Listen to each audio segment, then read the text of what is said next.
কে ওখানে? কে ওখানে? কে ওখানে?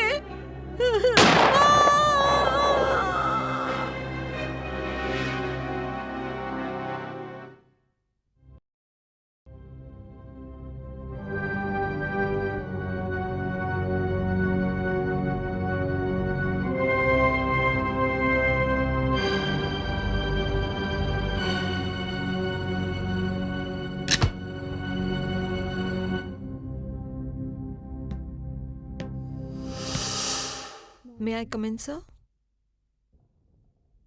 হ্যাঁ রেবা, এসো এসো, ভেতরে এসো। Good morning, sir. Good morning. Sir, এটা আপনার জন্য। ওয়াও, এই তোমার বিয়ের কার্ড, দারুণ ব্যাপার, ধন্যবাদ। Thank you, sir. কিন্তু আমি আপনার অভিনন্দন এখানে নেব না, আপনাকে আমার বিয়েতে আসতেই হবে। আরে এটা কোনো বলার কথা হলো? তোমার বিয়েতে আমি নিশ্চয়ই আসব, আর তার সাথে এই শুভ অনুষ্ঠানে তোমাকে একটা ভালো উপহারও দেব। স্যার, তার কোনো প্রয়োজন নেই, আপনি আমার বিয়েতে আসবেন, এর থেকে বড় গিফট আর কি হতে পারে? আরে রেবা, এটা তো কোনো কথা হলো না। আরে একটা এমন সুন্দর উপহার দেব যেটা খুব আর্টিস্টিক হবে। স্যার, বাই দ্য ওয়ে, কি গিফট দেবেন? দেখো রেবা, কনের জন্য বিয়ের এই খাট কিন্তু খুব অর্থ বহন করে, যেখানে বর আর কনে তাদের নতুন জীবন শুরু করতে যায়। এই উপহারটা তুমি আমার ওপর ছেড়ে দাও, you will get it.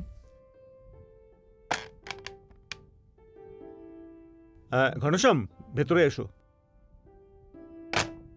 Don't worry, তোমার উপহার তোমার ঘরে পৌঁছে যাবে। আপনি ডেকেছেন স্যার? হ্যাঁ ঘনশ্যাম, ভেতরে এসো।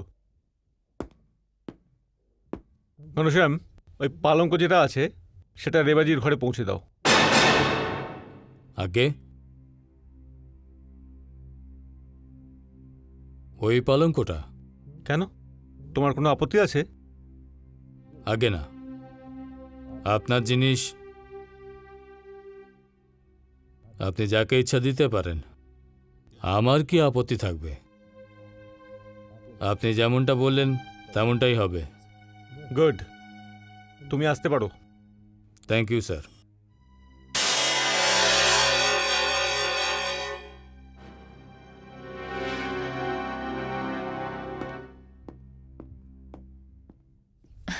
থ্যাংক ইউ, স্যার, আমি এখন চলি। ওয়েলকাম। আর হ্যাঁ, যদি আর কোনো কিছু দরকার পড়ে চেয়ে নেবে, লজ্জা পেও না। হ্যাঁ sir, Good bye day. Sir.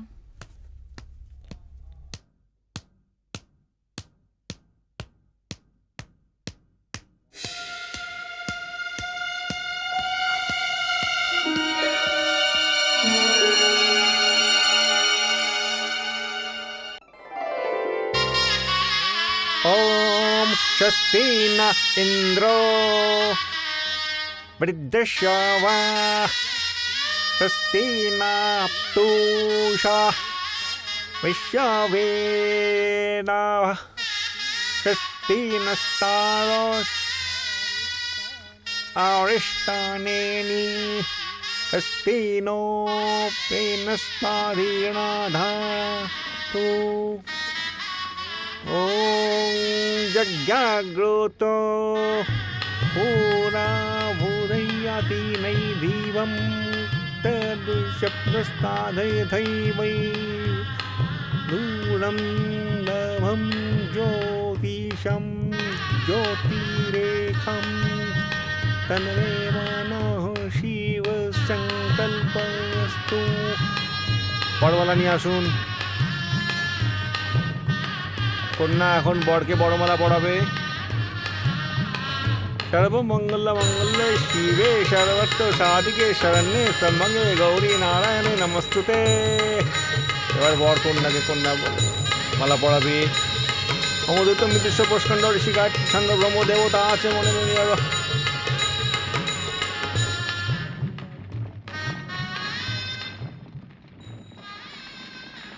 আরে আরে, এটা কি করছো? বেঁচে থাকো। Wish you both a very happy married life. Thank you sir. আর হ্যাঁ রেবা, তুমি অফিসে 8 দিনের ছুটি দিয়েছিলে না? তো আমার তরফ থেকে সেই ছুটি 15 দিনের জন্য। কিন্তু স্যার, কারণ অফিসে তুমি একমাত্র efficient worker, you definitely deserve it. আমি তোমাকে কোনো উপকার করছি না। Thank you sir. এনজয়। এসো। এসো।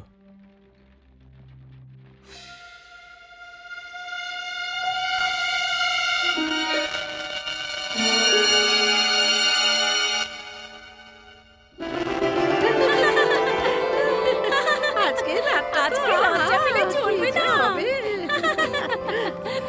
কি সুন্দর সাজিয়েছে, দেখো সাজিয়েছে রে। চলো চলো চলো। তাহলে এই উপহার দিয়েছে আমাদের বস আপনাকে। কি দারুণ না? ও কি সুন্দর সাজিয়েছে দেখো। তোমার খুব পছন্দ হবে। চলো চলো চলো।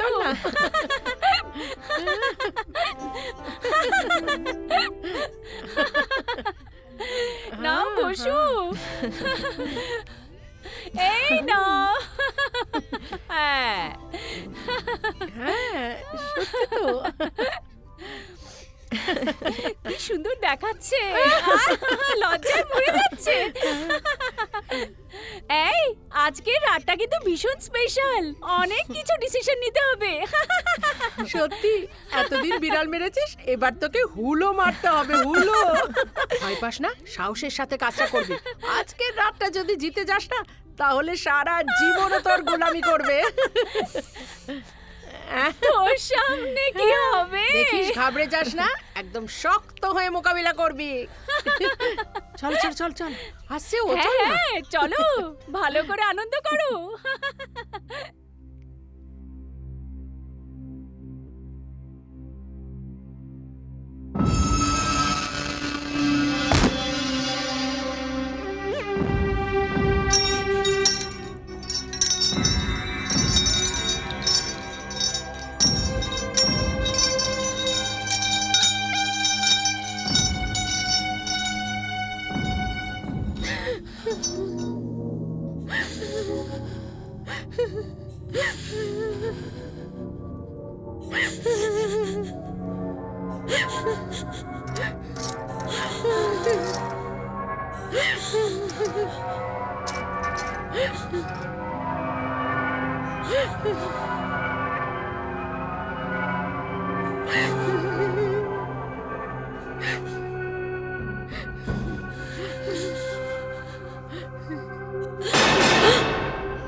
রেবা, রেবা, আমি হয়তো পৃথিবীর সেই প্রথমবার যাকে স্বাগত করার জন্য বউ নিজেই এখানে চলে এলো।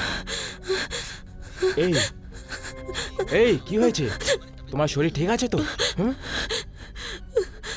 গিরিশ, ওখানে ওই বেডে আমি একটু বউকে ওরে দেখলাম। বাবা, বউ তো এখানে, আর ও এখনো বিছানায় পৌঁছেছে কোথায়? এই ভয় পাওয়ার এমন কি আছে? হ্যাঁ,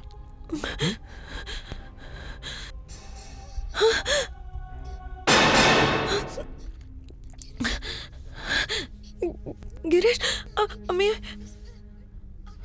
ওখানে এই খাটে একটা বউকে দেখলাম। ওরে বাবা, ওখানে কিছুই নেই। দেখো দেখো, কিছুই নেই ওখানে, দেখো। হ্যাঁ,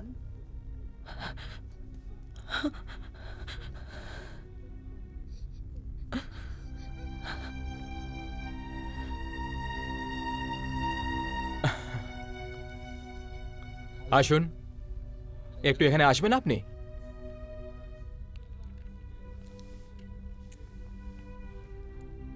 বউ তো এখানে আছে নিশ্চয়ই, কিন্তু এই আয়নাতে। বাহ রে বাহ, এই কষ্ট একটা আজব জিনিস। এই আয়নাতে তুমি নিজেকেই দেখে ভয় পেয়ে গেলে? হ্যাঁ, না গিরিশ, কিন্তু কিন্তু তিনটু ছাড়ো, এখন আমি নিজের নতুন বউকে নিজের কোলে তুলে নিয়ে আমার বিছানে নিয়ে যাব।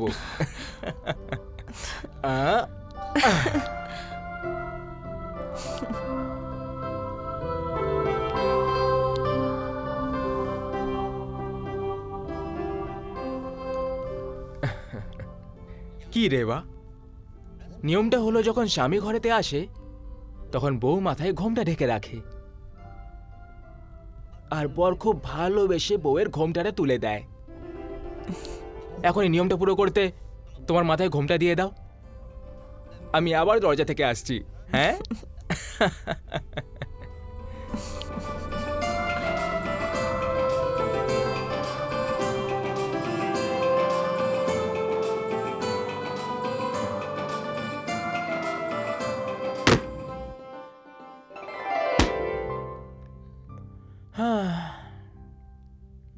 হুম।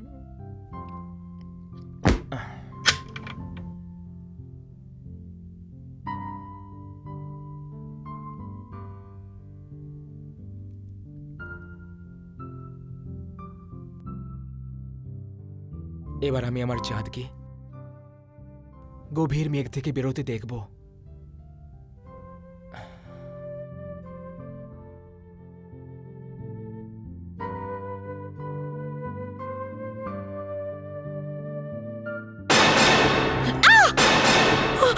রেবা, কি হলো রেবা? রেবা, রেবা, রেবা, রেবা, রেবা, রেবা, কি হলো? কি হলো রেবা? হ্যাঁ?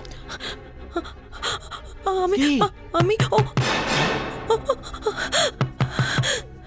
রেবা, তুমি ভয় পেও না, মনে হচ্ছে দরজায় কিছু আছে।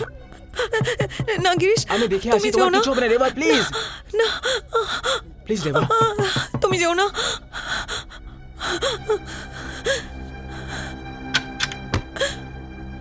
কি ব্যাপার গিরিশ, কি হয়েছে?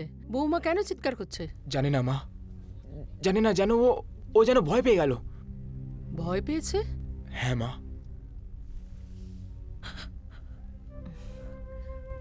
আমি বুঝতে পেরেছি।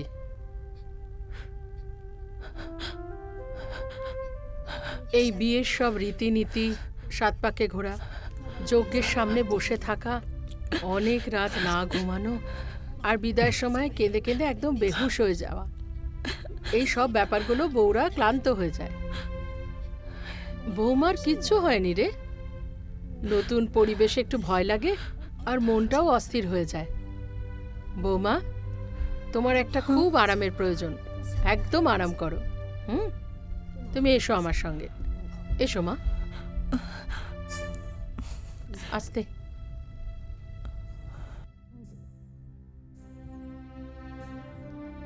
তুই চিন্তা করিস না, সব ঠিক হয়ে যাবে। হ্যাঁ মা। এসো মা।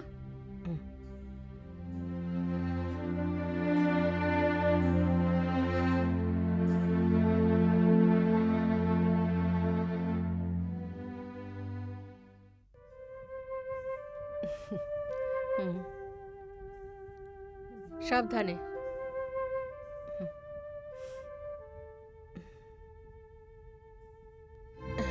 এখানে শুয়ে পড়ো আরামে।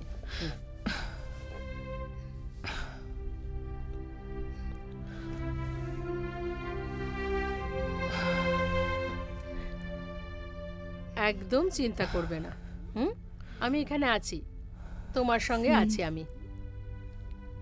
শান্তিতে ঘুমো।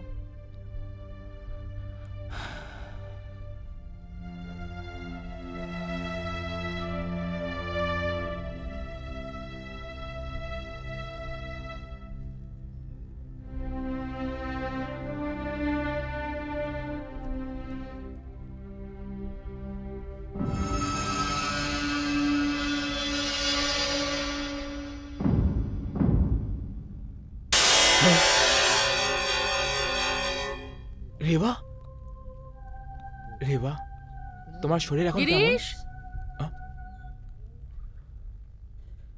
মা, বাবা, বৌমা ঘুমিয়ে পড়েছে রে। মা কিরকম কথা বলছো তুমি রেবা? এখানে কি ব্যাপার রে? রেবা, গিরিশ, রে রে তুই কি এত ভাবছিস? কিছু না মা। মনে হয় তুইও খুব ক্লান্ত। এক্ষুনি শুয়ে পড় তুই। হ্যাঁ মা। আমি বৌমার কাছে যাচ্ছি।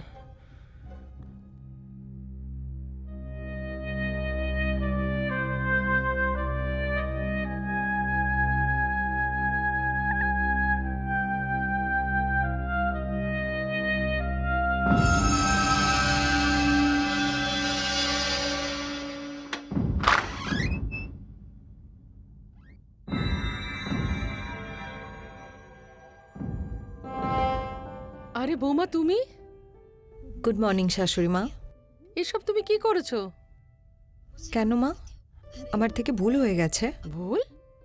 আরে বৌমা, এখনো তো এই ঘরে সানায়ের আওয়াজটাও বন্ধ হয়নি। এই বাড়ির ঘরগুলোও তো তুমি একেবারেই চেনো না, আর তুমি চা নিয়ে এলে? অন্যরা সবাই কোথায় গেল?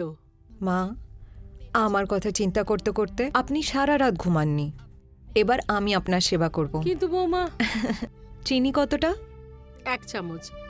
মা, বউটও না। আপনি এটা ভাবুন, আপনার বাড়িতে আপনার বউ না, আপনার মেয়ে এসেছে। বেঁচে থাকো মা। এই নিন, এখন চা খান।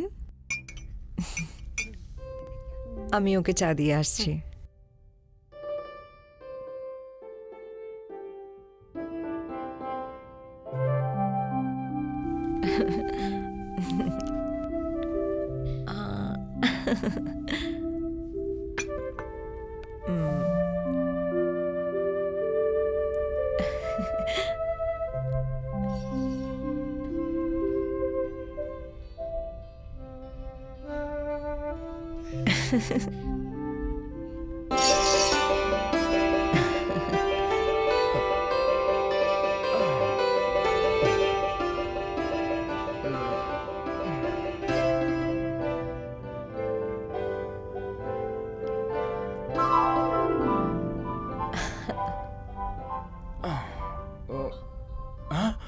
আরে Reba, good morning. Good morning, very good morning. আরে তুমি চা বানিয়ে এনেছো? কেন, কি হয়েছে? না, সেরকম তো কিছুই হয়নি। ঘরে এত চাকর বাকর রয়েছে। হ্যাঁ, দেখো গিরিশ, বিয়ের আগে আমরা বন্ধু ছিলাম, কিন্তু এখন বর বউ। আর এই কাজ শুধু বউয়ের হয়, চাকরের নয়। হ্যাঁ, ঠিকই বলেছ। এদিকে এসো, আমার কাছে এসে বসো। এসো, এবার এটা বলো যে তোমার শরীরটা কেমন? জানি না কাল রাতে কি হয়ে গেছিল, কিন্তু ডোন্ট ওয়ারি, আমি এখন ভালো আছি। তাহলে এর মানেটা? কি করছো গিরিশ? যাও, আমার অনেক কাজ আরে, আছে। কিন্তু রেবা, বন্ধু, মনে হচ্ছে রাত পর্যন্ত অপেক্ষা করতে হবে।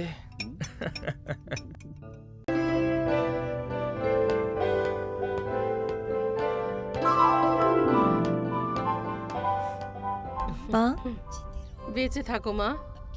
এখন শরীরটা তোমার কেমন? ঠিক আছে, যাও, গিয়ে আরাম করো। ঠিক আছে, গুড নাইট। গুড নাইট বৌমা।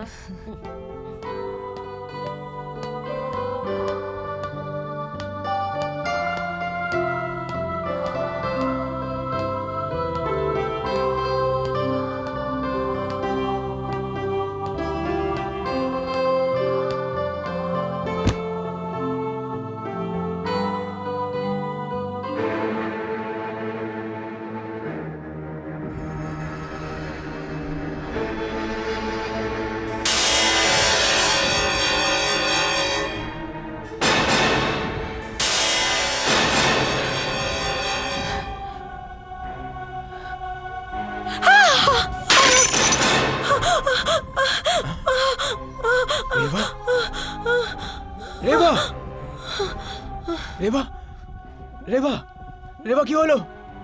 রেবা, ও গড!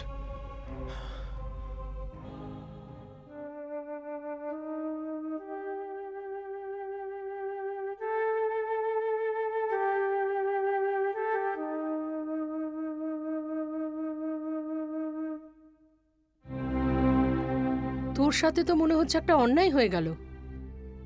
অন্যায়? কিরকম অন্যায় মা? রেবা একটা ভালো মেয়ে, ওর মধ্যে কোনো দোষ নেই, সুন্দর, সুশীল। আমরা তো ওর ঘর বাড়ি দেখে সবকিছু দেখে নিশ্চিন্ত হয়েই তো এই সম্বন্ধটা করেছিলাম, কিন্তু আমাদের সাথে মনে হচ্ছে ধোঁকা হয়ে গেছে। ধোকা? কিরকম ধোকা মা? হ্যাঁ বাবা, রেবা নিজে আর ওর ঘর বাড়ির লোকেরা আমাদের কাছ থেকে এটা লুকিয়ে রেখেছিল যে হঠাৎ হঠাৎ এইভাবে অজ্ঞান হয়ে যায়। ও মা, আমি রেবাকে গত 2 বছর ধরে জানি, এরকম কিছুই নেই। ও একদম 100% নর্মাল মেয়ে, বুঝলে? এই কথাটা তুই বুঝতে পারবি না, তুই এই যুগের ছেলে। আমার তো মনে হয় ওর উপরে কোনো প্রেতাত্মা ভর করেছে। প্রেত বাধা? হ্যাঁ বাবা, প্রেতাত্মা। আর এরকম মেয়ের সঙ্গে জীবনভর থাকাটা খুব মুশকিল। মা, সে যাই হয়ে যাক না কেন, রেবা আমার স্ত্রী। আর যতদূর নেভানোর প্রশ্ন, তাহলে আমি রেবার সঙ্গে পুরো জীবনটা কাটাবো। আমি তোকে চিনি রে বাবা, তাহলে তো একটা কাজ করতে হবে। আমার পরিচিত একজন গুরুজি আছেন, উনি খুব বড় একজন তান্ত্রিক। ওর সাথে পরামর্শ করে একটা উপায় বার করতে হবে। মা, কিরকম কথা বলছো তুমি? রেবা একটা শিক্ষিত মেয়ে, ও যদি জানতে পারে আমরা ওর ব্যাপারে এরকম কথা বলছি, তাহলে কি ভাববে? দেখ বাবা, এটা তোর পুরো জীবনের একটা ব্যাপার, আর একজন মা হয়ে আমি তোর জীবনটা বরবাদ হতে তো দিতে পারি না, তাই না? ও বারবার ফিট হয়ে যায়, চিৎকার করে অজ্ঞান হয়ে পড়ে। এইভাবে চলতে থাকলে ওর জীবনের ঝুঁকিও হতে পারে। বাবা, দুদিক থেকেই আমি দেখতে পাচ্ছি যে এই সংসার একেবারে বরবাদের দিকে যাচ্ছে। মা, মা ধৈর্য ধরো মা।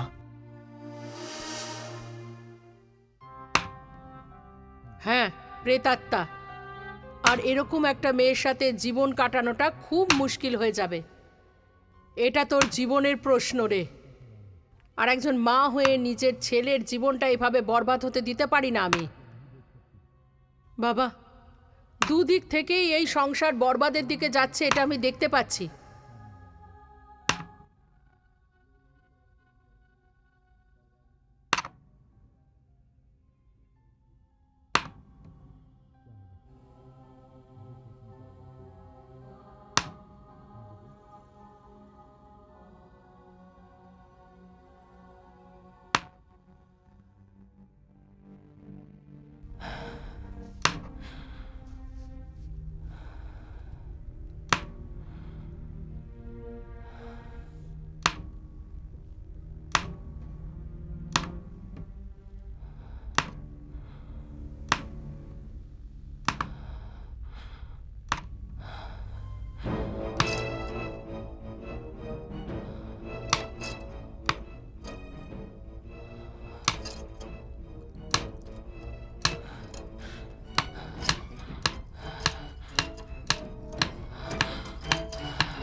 রেবা, এই যা কিছু তোর সাথে হচ্ছে সেটাকে এরা প্রেত বাধা ভাবছে। কাল রাত তুই যা কিছু দেখেছিলি ওটাকে তুই নিজের কল্পনা ভেবেছিলি, কিন্তু পরের রাত তুই যা দেখেছিলি সেটা তোর কল্পনা ছিল না। এই প্রশ্নের উত্তর যদি তুই তাড়াতাড়ি না পাস, তাহলে তোর সাথে গিরিশের জীবনও নষ্ট হয়ে যাবে। এই ঘরে নিশ্চয়ই কিছু আছে যার জন্য এসব হচ্ছে। এই বাড়িতে তান্ত্রিক আসার আগে তোকে জানতেই হবে এসব কি হচ্ছে। হ্যাঁ রেবা, তোকে এই প্রশ্নের উত্তর পেতেই হবে।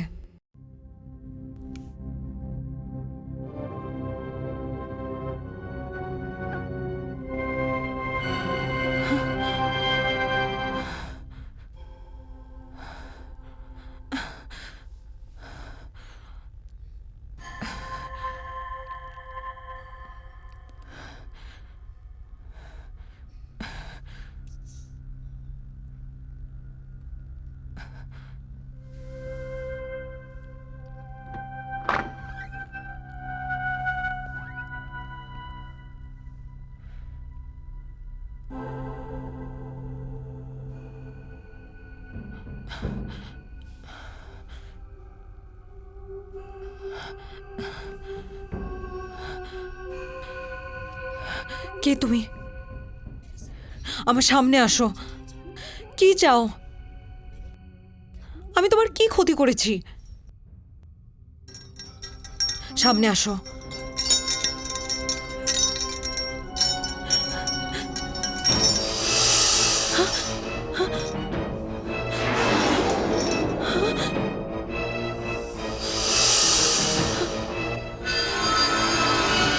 রেবা, দেখো দেখো, তুমি তুমি যেই হও, আমার আমার সামনে আসো। আমি আমি তোমার কি ক্ষতি করেছে আমাকে বলে দাও। আমাকে আমার থেকে কি চাও?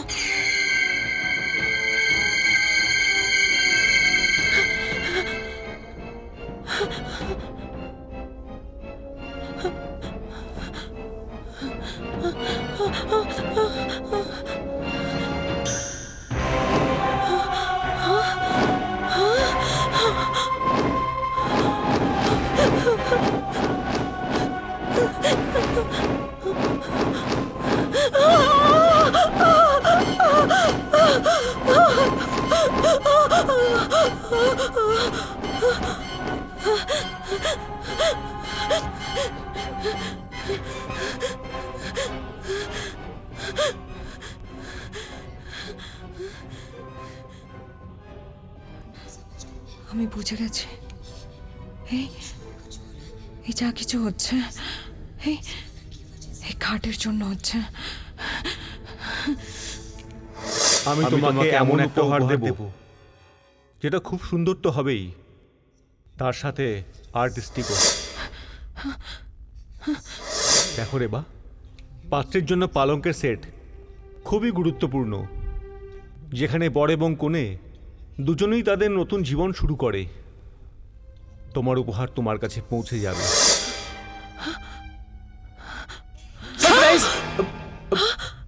I'm sorry. I'm sorry, Reba. Reba, তোমার শরীর তো ঠিক আছে তো? হ্যাঁ হ্যাঁ গিরিশ, আমি একদম ঠিক আছি। দেখো রেবা, মা এটা ভাবে যে তোমার সঙ্গে যা কিছু হচ্ছে ওটা কোনো প্রেত বাধার কারণে হচ্ছে। না রেবা, তুমি আমার জীবন সঙ্গিনী, আমার জীবন সাথী, আমার স্ত্রী হও তুমি। আগুনের 7 পা ঘোরার পরে আমার তোমার সম্পর্ক শুধু শরীর পর্যন্ত সীমিত নয়, তার থেকেও অনেক ওপরে, অনেক ওপরে। হ্যাঁ গিরিশ, তুমি সত্যি কথা বলছো। গিরিশ, হ্যাঁ আমি তোমাকে কিছু বলতে চাই। হ্যাঁ হ্যাঁ বলো না, আমার সঙ্গে এসো, এসো এখানে আমার পাশে বসো। এবার বলো তুমি কি বলতে চাও। মা যা কিছু করতে চাইছে, ওনার জায়গায় অন্য কেউ হতো তাহলে এটাই করতো। আর আমার সাথে যা যা ঘটছে তার কারণ অন্য কিছু। কারণ? কি কারণ হতে পারে? গিরিশ, তুমি আমাকে বিশ্বাস করো তো? বিশ্বাস?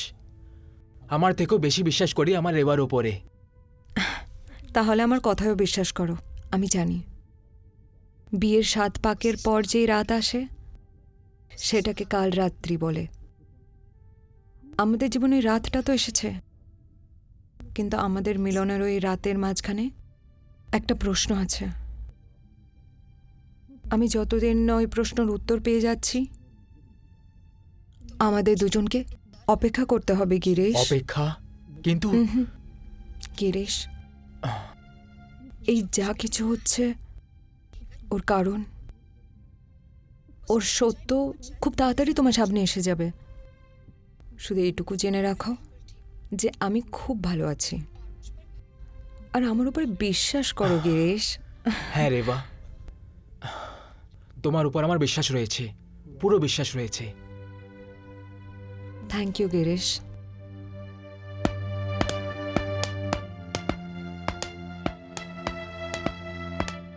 হ্যালো রেবা, কেমন আছেন আমি আপনি? ঠিক আছি। How are you? I am fine. I'll see you letter.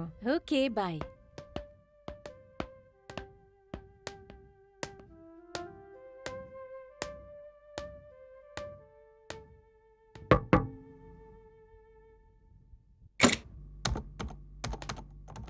May I come in sir? Come in.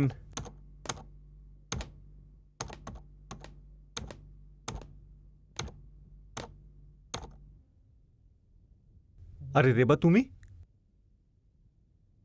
You silly girl, আমি তোমাকে 15 দিনের ছুটি দিয়েছি আর তুমি এত তাড়াতাড়ি ফিরে এলে কেন?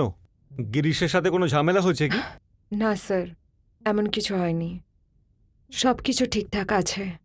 অ্যাকচুয়ালি ঘরে আমারই মন লাগছিল না, তাই কাজে চলে আসলাম। ও, এই ব্যাপার তাহলে। দেখো ভাই, বাকি ছুটির যে কদিন বেঁচে আছে অফিসে আসা যাওয়ার ব্যাপারে তুমি পুরো স্বাধীন।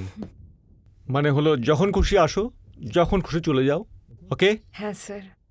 Reba, you have to excuse me because I have an appointment. I will see you later. Sir,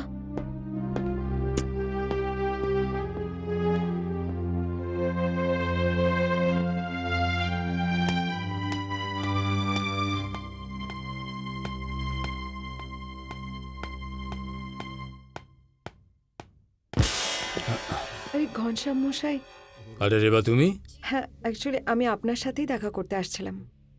বলো, কি ব্যাপার? ও, ওই খাট যেটা মালহোত্রা স্যারনে আমাকে বিয়েতে দিয়েছিল, সেটা কোন ফার্নিচার শপের থেকে নিয়েছিলেন? কি ব্যাপার রেবা? না না, অ্যাকচুয়ালি ওই খাট খুবই সুন্দর। ইনফ্যাক্ট আমার শাশুড়ি মা অমনি খাট নিতে চাইছে। সেটা খুব মুশকিলের ব্যাপার। মুশকিলই নয়, বরং অসম্ভব ব্যাপার। অসম্ভব? হ্যাঁ, কারণ ওই পালঙ্কটা আর বোধহয় কোনো ফার্নিচারওয়ালা বানাতে পারবে না।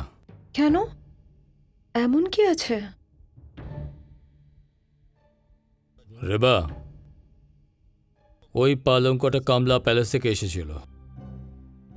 মালহোত্রা সাহেব যখন কমলা প্যালেসকে অ্যাকোয়ার করেছিল, তখন পুরনো ফার্নিচারের সাথে ওই পালঙ্কটাও এসেছিল।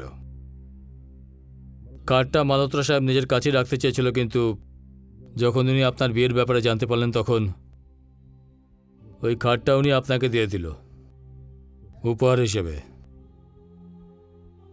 আমি নিজে করিম ভাইয়ের দোকান থেকে ওটাকে পলিশ করিয়েছিলাম। কি আর বলি, ওই খাটটা ওঠাতে গিয়ে দুটো লোক খারাপভাবে জখম হয়েছিল। খাটটা খুবই অদ্ভুত। ক্ষমা করো, এই পালঙ্কের ব্যাপারে আমি এর থেকে বেশি আর কিছু বলতে পারবো না। আমার তো কখনো কখনো মনে হয় এই খাটটা, আমার মনে হয় এটা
ভেতরে এসো রেবা। কে ওখানে? আমি জিজ্ঞেস করছি কে ওখানে? আমি তোমার জন্যই অপেক্ষা করছি, এসো।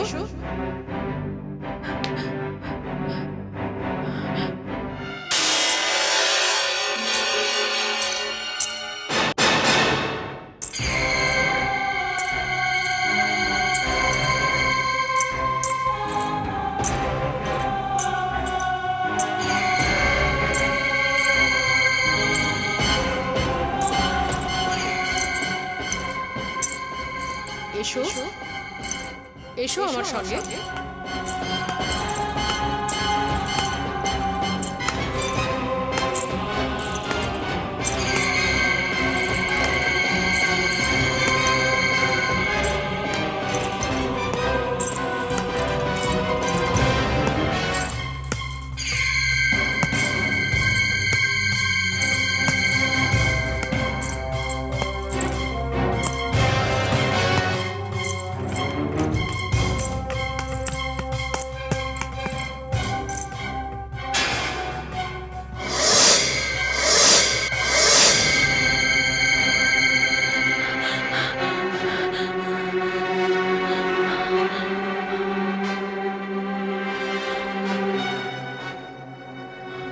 কে তুমি?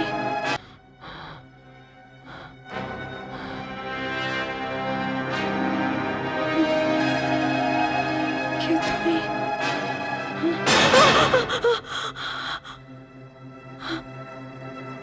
কে তুমি?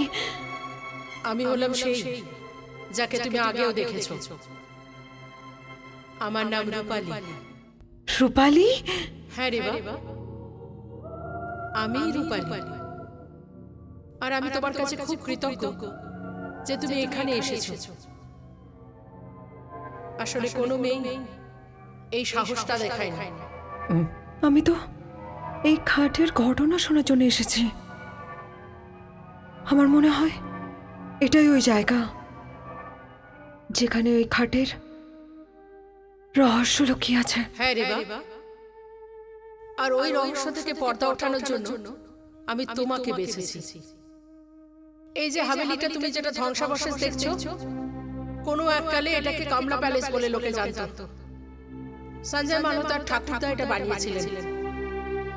আমার বাবা সরদারি লাল নরেশ মালহোত্রার একজন সৎ অধস্তন ছিলেন। ওনার সততার আর সৎ চরিত্রের জন্য এই হাভেলিটা উনি পান। নরেশ মালহোত্রা ওনার দলিলে লিখে গেছিলেন, যখন আমার বিয়ে হবে এই হাভেলিটার মালকিন আমি হব। কিন্তু সঞ্জয় মালহোত্রা এই ব্যাপারটা ভালোভাবে একেবারেই নাই। কিন্তু আমি তো ওকে আমার বড় দাদাই ভাবতাম। আমি ওকে রাখি পরাতাম। আমার বাবার মৃত্যু হয়ে যায়। কিন্তু আমার কি দুর্ভাগ্য দেখো, একদিন ও আমাকে ফেলে পৃথিবী ছেড়ে চলে যায়। সেই দিন থেকে এই দুনিয়ায় আমি একলা হয়ে গেলাম। ঠিক সেই সময় আমার জীবনে গৌরব আসে।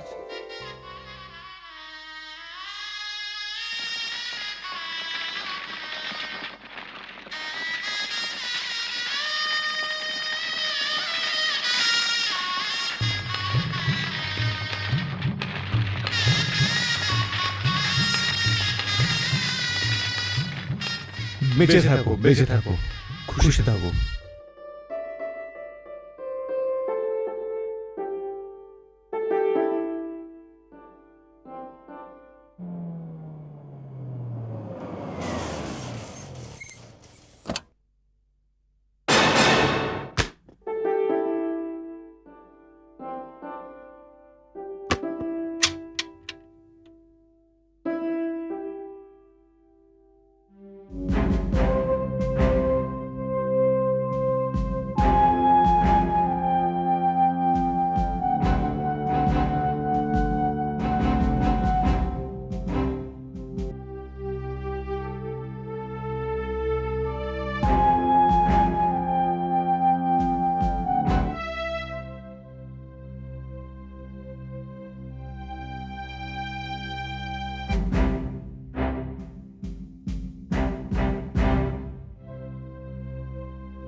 গৌরব, গৌরব, গৌরব গৌরব গৌরব গৌরব, এ তোমার কি হয়ে গেল?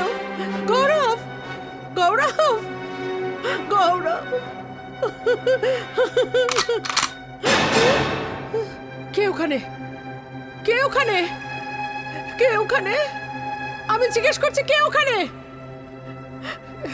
কে ওখানে? কে ওখানে? ওখানে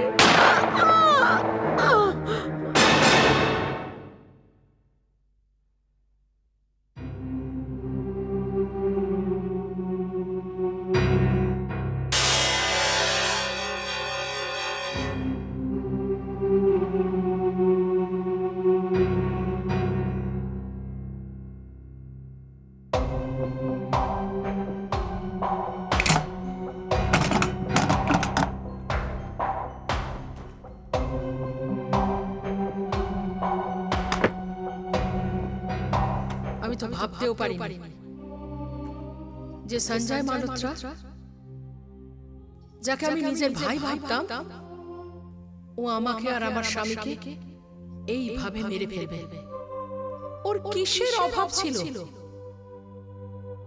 কি দরকার ছিল ওর এইসব করার? কিন্তু কেউ একজন ঠিকই বলেছে, লোভ কখনো ছোট বড় প্রয়োজনকে দেখে না। সঞ্জয় মালহোত্রার মতো লোকেরা লোভে অন্ধ হয়ে কারোর সুখ শান্তি কিচ্ছু দেখে না। ওর কাছে তো কত ধন সম্পত্তি ছিল, তাহলে এক ছোট্ট হাবিলির জন্য আমার প্রাণ কেন নিয়ে নিল? আমার আশা, স্বপ্ন সবকিছু বিফলে চলে গেল। আর আমার সব থেকে দুঃখ এই ব্যাপারটাতেই লাগে যে আমার জন্য গৌরবকেও প্রাণটা দিতে হলো। রেবা, আমায় কষ্ট থেকে মুক্তি দিয়ে দাও। আমার ন্যায় চাই রেবা, তা না হলে আমার আত্মা এইভাবেই ঘুরতে থাকবে। আমি মুক্তি চাই রেবা, আমি ন্যায় চাই রেবা। তুমি ন্যায় পাবে রূপালী, আমি তোমাকে দেওয়াবো ন্যায়। কিন্তু এটা করার জন্য আমার একটা প্রমাণের দরকার, যেটার সাহায্যে আমি সঞ্জয় মালহোত্রাকে আইনের হাতে তুলে দিতে পারি। এই ব্যাপারে আমি তোমাকে সাহায্য করব, কিন্তু তোমাকে ওই শয়তানের হাত থেকে বেঁচে থাকতে হবে।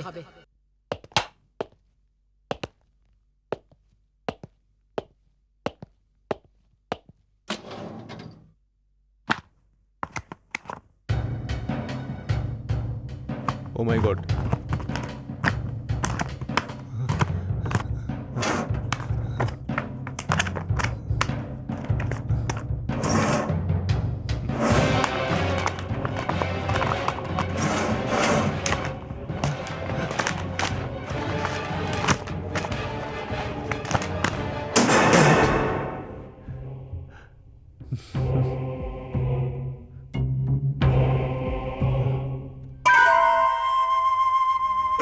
এখন তোমায় আরো সতর্ক থাকতে হবে, কারণ ওর মনে সন্দেহের দানা বেঁধেছে। তুমি এমন কোনো কাজ করো না যাতে তোমার প্রাণের ক্ষতি হতে পারে।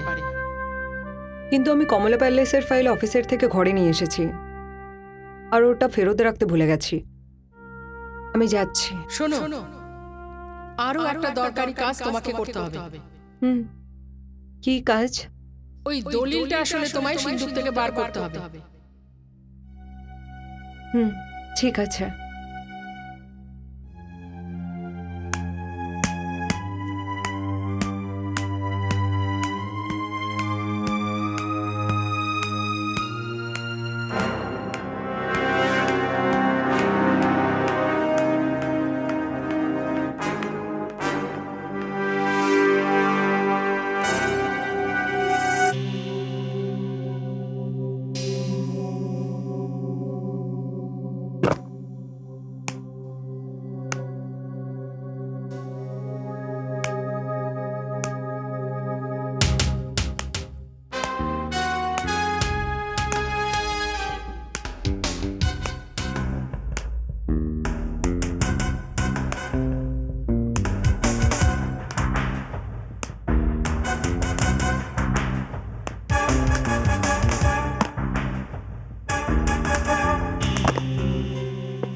ফাইল ফিরে এসেছে,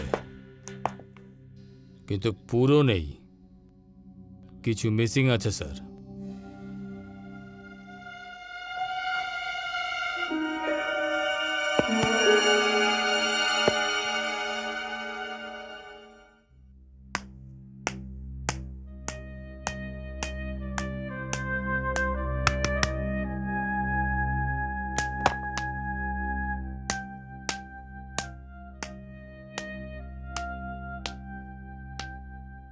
স্যার, আপনি আমাকে ডেকেছেন?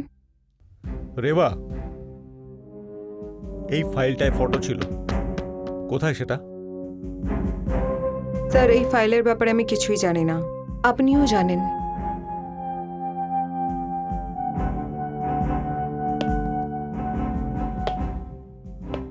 দেখো রেবা, আমার জানা নেই তুমি কি কারণে মিথ্যা বলছো, কিন্তু একথা সত্যি যে তুমি মিথ্যা বলছো। আর যদি তুমি আমাকে সত্যি কথা বলে দাও তাহলে হয়তো তোমায় সাহায্য করতে পারি। দেখো, আমি জানি এটা যে এই ফাইলের মধ্যে ওই পালঙ্কের ফটোটা ছিল যেটা আমি তোমাকে দিয়েছিলাম, সেই ফটোটা আজ এটাতে নেই। I am sorry sir, actually ব্যাপারটা হচ্ছে আসলে ওই খাটটা খুব সুন্দর, খুব অ্যাট্রাক্টিভ। আর যখন এই ফাইলে ওই খাটের ফটোগ্রাফ দেখলাম তখন ওর দাম বুঝতে পারলাম। আর ব্যাস, এটুকুই কথা ছিল। তাহলে ওই ফটোটা আমার থেকে চাইলে আমি দিয়ে দিতাম তোমাকে। আই এম সরি স্যার, আমার থেকে ভুল হয়ে গেছে। এনিওয়ে, তুমি এসো।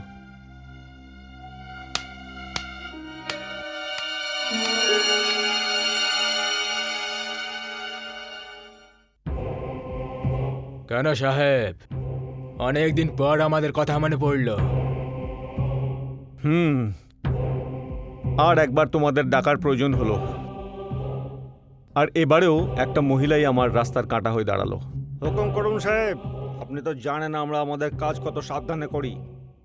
বাঁ হাতও জানে না ডান হাত কি করছে। কে সে মেয়েটা? আমাদের এই ডিপার্টমেন্টে কাজ করে ও, আর ওর নাম হলো রেবা।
তুমি ওদিকে যাও, দেখলে গুলি মেরে দেবে। তুই দেখলেও জানতো ছাড়বি না।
তোদের মনে আছে না ওই ফুলসজ্জার রাত, যেদিন প্রথমে তোরা আমার স্বামী গৌরবকে আর পরে আমাকে গুলি দিয়ে মেরে ফেলেছিলি?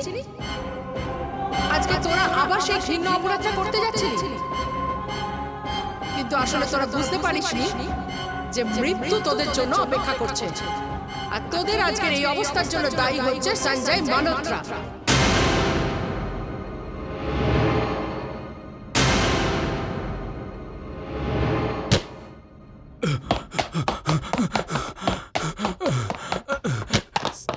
স্যার স্যার স্যার ঘনশ্যাম, ভয়ঙ্কর দুর্ঘটনা হয়ে গেছে স্যার। ভয়ঙ্কর দুর্ঘটনা? হ্যাঁ, আপনি যে লোকদের পাঠিয়েছেন তারা ওদের কাজ করতে পারেনি। তার মানে? হ্যাঁ স্যার, ওরা দুজনে একে অপরকে খুন করে ফেলেছে। এটা কি করে সম্ভব? হ্যাঁ স্যার, ওদের দুজনের লাশ কমলা প্যালেসের সামনে পড়ে আছে। পুলিশ আসার আগে স্যার মামলাটাকে সামলে নিন, মামলাটাকে সামলে নিন স্যার।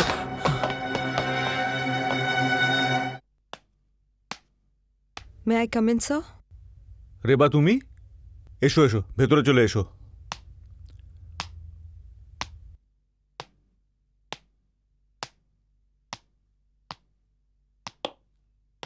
বসো।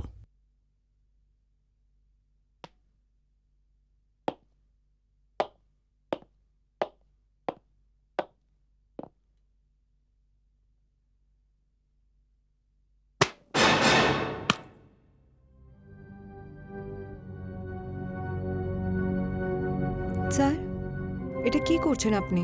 এখনই বলছি।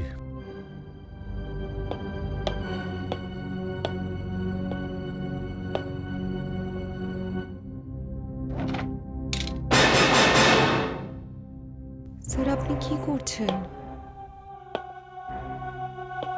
রেবা, বলো ওই দলিলটা কোথায়? স্যার, কোন দলিল? এই খেলাটা বন্ধ করো। তুমি খুব ভালো করে জানো আমি কোন দলিলের কথা বলছি। ও, তো আপনি ওই গরিব রূপালীর দলিলের কথা বলছেন কি? তুমি তুমি ওই রূপালীর ব্যাপারে কি করে জানলে? কারণ আমি নিজেই রূপালী।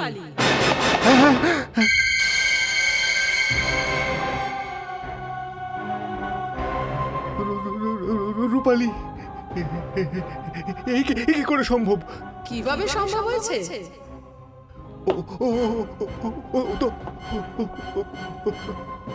আমি আমি না না না না না না না রূপালী আমাকে দরজা খোলো, দরজা খোলো, দরজাটা খোলো, দরজা খোলো বলছি। রূপালী, আমাকে ক্ষমা করে দাও। ঘনশ্যাম, ঘনশ্যাম, ঘনশ্যাম, ঘনশ্যাম, কি হয়েছে স্যার? ঘনশ্যাম, জানি না আমার ভুল কিনা। না, আমি রূপালীকে দেখেছি। রূপালী? হ্যাঁ, আমি ওর এবার মুখ নিয়ে ও আমার সামনে চোখের নিমেষে রূপালী হয়ে গেল। আর স্যার, আপনার মাথার মধ্যে অশান্তিতে ভরে গেছে, এই জন্য আপনি ভুলভাল দেখছেন। রেবাকে তো আমি এখনই বাইরে যেতে দেখলাম, ও বলে গেল যে ও এখনই হাভেলি যাচ্ছে। হ্যাঁ স্যার, হাভেলি। বাংলোতে যাচ্ছে? এই ঘটনাটা আমাকে চিরজীবনের জন্য শেষ করতে হবে।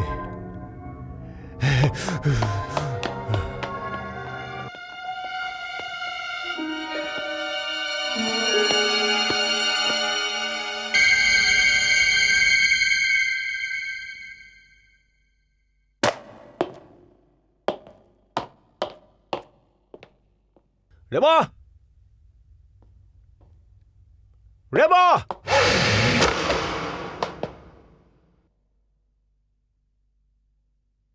রেবা, রেবা, রেবা, আমি জানি যে তুই এখানে আছিস। যদি তোর মধ্যে সাহস থাকে না তো সামনে আয়।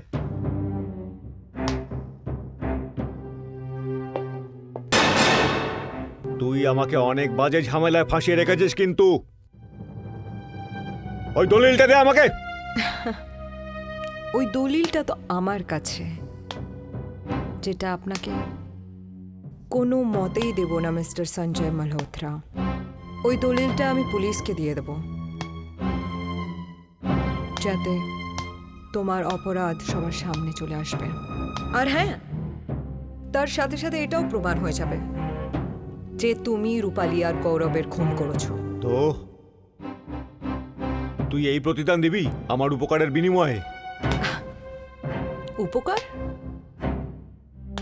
আরে তুমি তো মানুষের রূপে একটা রাক্ষস। তোমার বাবা এত সম্পত্তি, এত টাকা পয়সা তোমার নামে করে দিয়েছে, তাও এই সাধারণ বাংলোর জন্য তুমি একটা নির্দোষ মেয়ে আর তার বরের জীবন নিয়ে নিলে। যেই মেয়ে তোমার হাতে রাখি বাঁধত। বলা হয়ে গেছে যা বলার ছিল। এখন তুই যখন সত্যিটা জেনেই গেছিস, তো এই সত্যিটা জানার পর তুই কিন্তু আমার সব থেকে বড় শত্রু হয়েছিস। শোন, শত্রুর মৃত্যুই হলো আমার জীবন। হ্যাঁ, আমি দলিল তো খুঁজে বার করব, কিন্তু তার আগে আমি তোকে ওখানে পৌঁছাবো যেখানে রূপালী আর ওর স্বামী গৌরবকে আমি পৌঁছেছিলাম।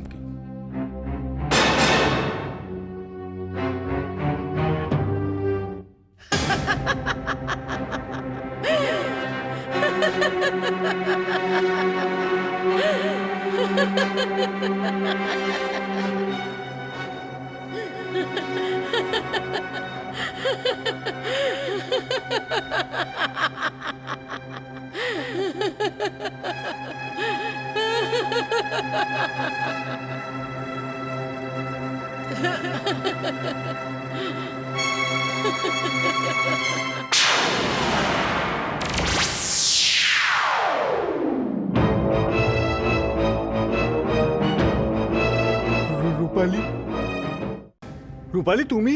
হ্যাঁ, আমি সঞ্জয়। আর এটা তোমার ভ্রম নয়, আর না তোমার অফিসে একটু আগে তোমার ভ্রম ছিল। আমি ওখানেও এসেছিলাম, কত সম্মান করতাম আমি তোমায়। সব সময় আমি তোমাকে আমার বড় দাদা ভেবেছি। সেই ভালোবাসা আর শ্রদ্ধার সঙ্গে আমি তোমায় রাখি পড়াতাম যে একজন ভাই তার বোনের রক্ষা করবে। আর তুই কিরকম ভাই হলি রে? নিজের বোনকে নিজের হাতে মেরে ফেললি, আর সেটাও এই হাবিলির জন্য। কত দাম হবে এই হাবিলিটা? 10 কোটি, 20 কোটি, 50 কোটি? কোন জিনিসটার অভাব ছিল তোর? 2000 কোটি টাকার মালিক তুই। তোর আসলে অর্থের নেশা ছিল, আর তার জন্য তুই আমাকে আমার স্বামী গৌরবকে খুন করে দিলি। কিন্তু খুন করার পরে তুই একটা ভুল করে ফেলেছিস। নরেশ আঙ্কেলের দলিলটা বের করে নিজের কাছে রেখে দিলি। ওই দলিলটা আসলে তোকে জ্বালিয়ে দিতে হতো, কিন্তু তুই ওটা জ্বালিয়ে দিসনি, নিজের কাছে রেখে দিয়েছিস।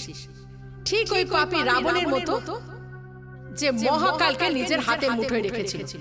ও রোজ ভাবতো মহাকালকে আজ মারবে, কাল মারবে, কিন্তু সেই কাল আর কোনোদিন আসেনি। মহাকালই রাবণকে উল্টে মেরে ফেলল। ঠিক সেই রকম তোর কাল হলো ওই দলিলটা, যে তোকে এইখানে অবধি নিয়ে এসেছে।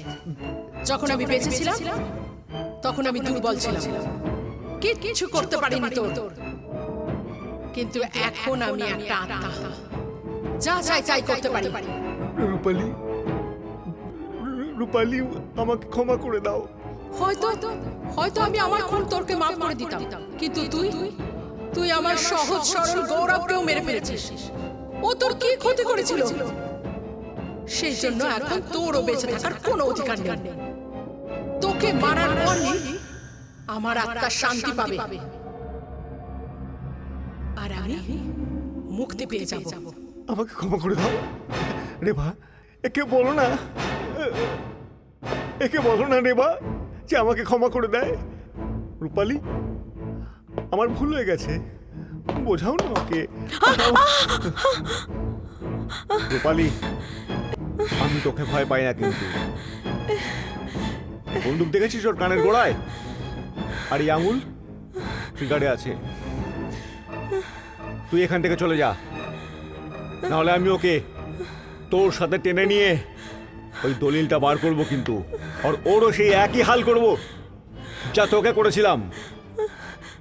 আমি কারুকে ভয় পাই না কিন্তু, আমি দেখে নেব, আমি দেখে নেব তুই আমার কি করতে পারিস, দেখে নেব। চল চল আমার সাথে, চল।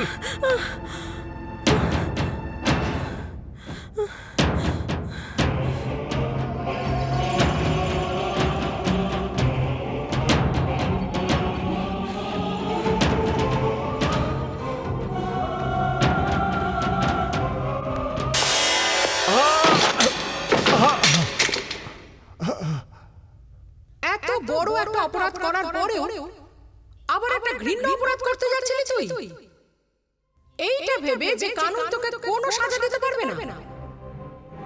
হয়তো এটা সত্যিও হতে পারে, কিন্তু এই কানুনের উপরেও আরেকটা কানুন আছে, বিধাতার কানুন।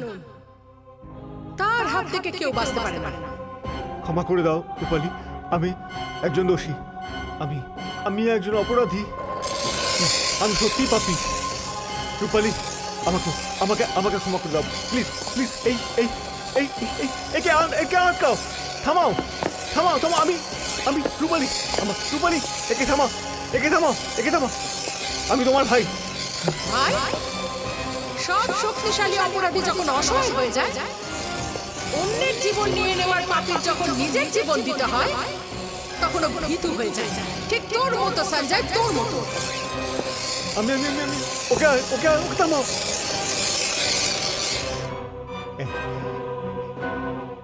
এটা দাঁড়িয়ে গেছে, এটা দাঁড়িয়ে গেছে। আমি তোমার ভাই।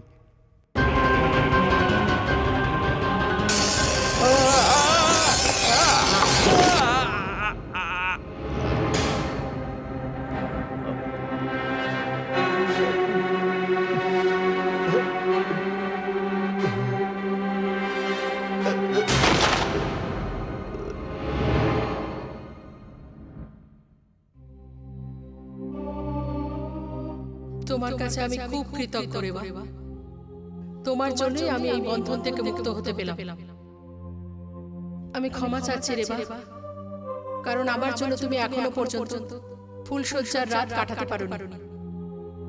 আমি ন্যায় পেলাম, আমার হত্যাকারী মারা গেছে।